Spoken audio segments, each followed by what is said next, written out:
Hello everyone, అందరూ ఎలా ఉన్నారు? బాగున్నారా? నేను చాలా బాగున్నాను. మీరు కూడా బాగున్నారని అనుకున్నా. అయితే యాక్చువల్లీ ఇప్పుడు చాలా మంది నన్ను హనుమాన్ సంకల్పం గురించి అయితే అడుగుతున్నారు. అక్క మీరు ఎలా చేస్తున్నారు? ఏంటి? సరిగ్గా చెప్పండి, క్లియర్‌గా చెప్పండి. ఎన్ని రోజులు చేయాలి? మా దగ్గర దేవుడు పట్టం లేదు. లాస్ట్ టైం నేను నిజంగా చేశాను కదా! నిజంగా మీరు అనుకున్నది జరిగిందా లేదా? చెప్పండి, మాకు యూజ్ అయితది. సరిగ్గా చెప్పండి, క్లియర్‌గా చెప్పండి అని చాలా మంది అయితే కామెంట్స్ చేస్తూనే ఉన్నారు. సో ఈ వీడియో చాలా షార్ట్‌గానే ఉండిద్ది. వీడియో ఎక్కడ స్కిప్ చేయకుండా చూడండి. దీనివల్ల ఎటువంటి నష్టం అయితే జరగదు మీకు. చాలా లాభమే జరిగిద్ది. సో, హనుమాన్ సంకల్పం మనం అనుకుంటేనే కాదు, ఆయన దేవుడు అనుకుంటేనే మనం చేయగలం. అదైతే నేను బాగా నమ్ముతాను. లాస్ట్ టైమ్ గూడా నేను అప్పటికప్పుడు ఇలా సడెన్‌గా అనుకోని చేసేసా. అది గూడా ఏదో ఎవరో ఒకళ్ళ దగ్గరుండి చేయించినట్టే. లాస్ట్ టైమ్ నేను సక్సెస్‌ఫుల్‌గా కంప్లీట్ చేశా. నేను కోరుకున్న కోరిక గూడా నిజంగా నెరవేరింది. సో, ఆ కోరిక ఏంటి అనేది గూడా నేనైతే ఇప్పుడు మీకు చెప్పేస్తాను. సో, అప్పుడే కదా మీరు నమ్మేది నన్ను. అప్పటి వరకు నాకు యూట్యూబ్‌లో నుంచి జీరో సాలరీ. అసలు సాలరీనే లేదు నాకు. పడతది అని చెప్పి ఎదురు చూస్తూనే ఉన్నా. దాని తర్వాత నేను ఒకటే ఫిక్స్ అయ్యా. మంత్లీ నాకు ఏదో ఒక విధంగా ఇన్‌కమ్ రావాలి అని చెప్పైతే నేను మొక్కుకొని చేశాను. జెన్యూన్‌గా చెప్తున్నా. అప్పటి నుంచి ఇప్పటి వరకు నాకు ఇన్‌కమ్ అయితే ఎంతో కొంత నా నా దీనికి ఒక 5,000 వచ్చినా నాకు గ్రేటే అది. నేను దానికి హ్యాపీగానే ఫీల్ అవుతా. ఒక్కసారిగా ఇలా లక్షలు రావాలంటే కుదరదు గదా! సో, అట్లా. దానివల్ల నేను అది చేశాననమాట. జూన్‌లో అట్లా చేశాను. నాకైతే చాలా బావుంది. దాని తర్వాత అంతా లైఫ్‌లో కూడా చాలా పాజిటివ్‌గా ఉంది నాకు. సో, అదయిపోయింది. అదయిపోయిన తర్వాత నేను మధ్యలో గ్యాప్ తీసుకున్నా. అప్పుడు కూడా చాలా నియమ నిష్టలతో చేయాలి. ఏంటంటే మనం హనుమాన్ చాలీసా అయితే శుక్రవారం గాని అయితే మంగళవారం గాని, శనివారం గాని ఈ 2 రోజుల్లో ఎప్పుడైనా చేయొచ్చు. లాస్ట్ టైమ్ నేను శనివారం స్టార్ట్ చేశా. మంగళవారంతో ఎండ్ అయిపోయింది. ఈసారి నేను మంగళవారం స్టార్ట్ చేస్తున్నా. రేపు ఫ్రైడేతో అయిపోతుందనమాట. 11 డేస్ కూడా మనము దీక్షగా చెయ్యాలి. బ్రహ్మ ముహూర్తంలో లేచి మన కోరిక ఏంటిదనేది స్పష్టంగా దేవుడికి అర్థమయ్యేలా చెప్పాలి. అదే మన కోరిక ఎలా ఉండాలంటే వేరే వాళ్ళ నాశనం అయ్యేలా ఉండకూడదు. మనం ఎదిగేలాగా నలుగురు ఉపయోగపడేలాంటి కోరిక అయితేనే దేవుడైనా తీర్చగలడు. వాళ్ళు పాడైపోవాలి, లేకపోతే వీళ్ళు ఇలా అయిపోవాలని కోరుకొని మీరు కనుక పూజలు చేస్తే అసలు వ్యర్థం, వ్యర్థం, వ్యర్థం. సో మాక్సిమం అలా ఎవరు చేయరు. జనరల్‌గా చెప్తున్నాను. సో మీ గోల్ ఏంటి అనేది ఒక్కటే ఒక కోరిక కోరుకోండి. 100 కోరికలు కోరుకోవద్దు. ఒక్కటే దాని మీదే ఫోకస్ అయిపోండి. ఫోకస్ అయిపోయి ఎవ్రీ మార్నింగ్ ఎర్లీ మార్నింగ్ 3:00కి నిద్ర లేచి 3:30 4 కల్లా అంతా దేవుడి దగ్గర అంతా సెట్ చేసుకొని బ్రహ్మ ముహూర్తంలో 5:30 లోపు పూజ అయిపోవాలి. ప్రతిరోజు ఎర్లీ మార్నింగ్ 11 టైమ్స్ మనం హనుమాన్ చాలీసా చదవాలి. అండ్ మన కోరిక ఏంటిదనేది దేవుడికి చెప్పుకోవాలి. సో 11 డేస్ అయితే చెయ్యాలి. Evening, morning. సో ఫ్రెష్ బట్టలే వేసుకోవాలి. ఆల్రెడీ వేసి వాడుకునే మళ్ళా తిప్పి వేసుకోకూడదు.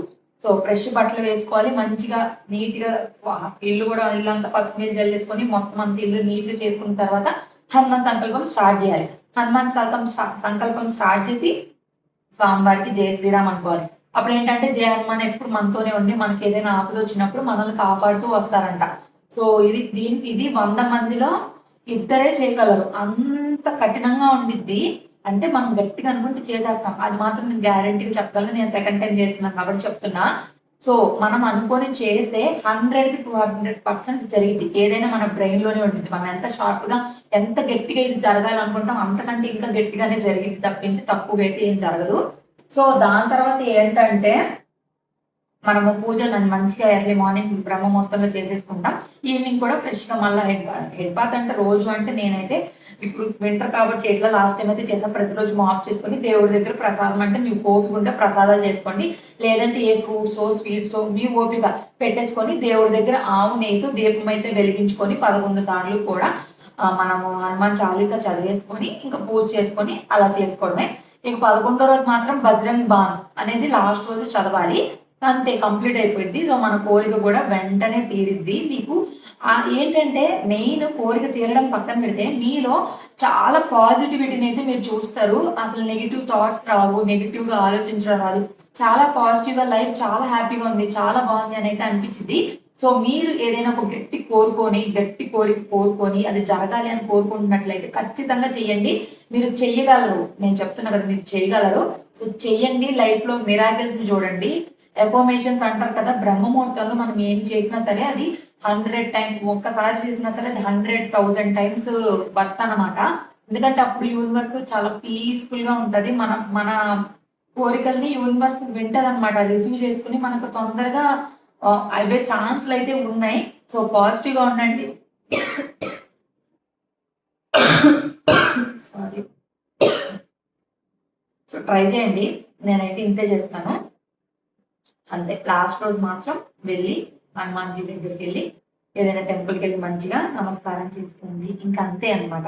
ఓ కష్టతరంగా డిఫికల్ట్గా అయితే ఏముండదు, చాలా ఈజీ.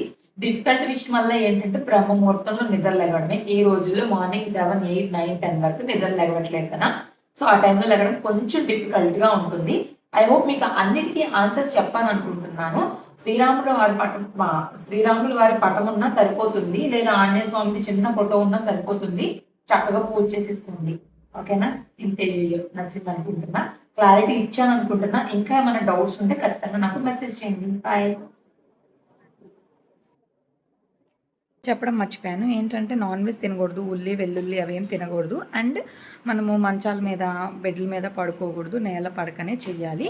సో, బ్రహ్మచర్యం పాటించాలి. నిష్టగా అంటే ఒక మాలేసుకుంటే ఎలా ఉంటామో అలా ఉండి నిష్టగా అయితే 11 డేస్ చేయాలి. ఈ పాయింట్ మిస్ అయ్యాను. అందుకే ఇప్పుడైతే చెప్తున్నాను. ఏంటంటే దేవుడిని ఇట్లా పెట్టేసుకొని చక్కగా ప్రసాదం ఏదో ఒకటి పెట్టుకొని పూజ అయితే కంప్లీట్ అయిపోయింది. టైం ఇప్పుడు కరెక్ట్గా 5:30 అయింది. కింద మనం ఇలా ఆసనం వేసుకొని పూజ అయితే చెయ్యాలి. దాంతో పాటు కొన్ని విషయాలు చెప్దాం అనుకున్నా. వీడియో స్టార్ట్ చేయగానే మర్చిపోతా నేను. ఇంకా 2 విషయాలు చెప్దాం అనుకున్నానే. వాటర్ పెట్టుకోవాలి. ఇక్కడ కూర్చున్న తర్వాత పరిస్థితిలో పూజ అయిపోయే వరకు లెగవకూడదు. ఇవన్నమాట రూల్స్. ఓకేనా?